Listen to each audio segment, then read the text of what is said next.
One of the best days of லைஃப்னா எது தெரியுமா? ஹாஸ்டலில் வாழ்ந்துருக்கீங்களா? நீங்களும் ஒரு ஹாஸ்டல் ஸ்டூடெண்ட்னா உங்களுக்கு கண்டிப்பாக தெரிஞ்சிருக்கும். பட் அந்த டே ஸ்காலர்ஸ்க்கு தெரியாது. ஹாஸ்டலில் கிடைக்கிற சந்தோஷம் வேற எங்கேயுமே கிடைக்காது. நான் ஃபஸ்ட்டு ஒரு பயத்தோடு தான் போனேன். ஹாஸ்டல் லைஃப்னா எப்படி இருக்கும், நம்மளே தான் எல்லா வேலையும் நம்மளே செஞ்சுக்கணும், ஐயோ ஃப்ரெண்ட்ஸ்லாம் செட் ஆவாங்களா இல்லை எப்படி, எதுவுமே தெரியாமல் ஒரு மாதிரி ரொம்ப கன்ஃபியூஸ்டாக போனேன். காலேஜில் தான் டிபார்ட்மெண்ட் வைஸ் பிரச்சனையெல்லாம் வரும், ஆனால் ஹாஸ்டலில் எந்த பிரச்சனையும் கிடையாது.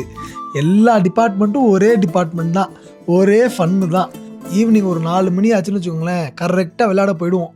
கிரிக்கெட்டு, பாஸ்கெட் பாலு, ஃபுட்பாலுன்னு அது இதுன்னு விளையாடி ஜாலியாக ஒரு 2 மணி நேரம் விளையாடிட்டு அதுக்கப்புறம் ஒரு டீயை குடிச்சிட்டு ஒரு 8 மணிக்கு பயங்கரமான ஒரு டின்னர், பரோட்டா, பிரியாணி, ஜீரா ரைஸு அது இதுன்னு சொல்லி பயங்கரமாக ஒரு டின்னரை முடிச்சுட்டு ரூமுக்கு வந்து பப்ஜி ஒன்று போடுவோம் பாருங்க.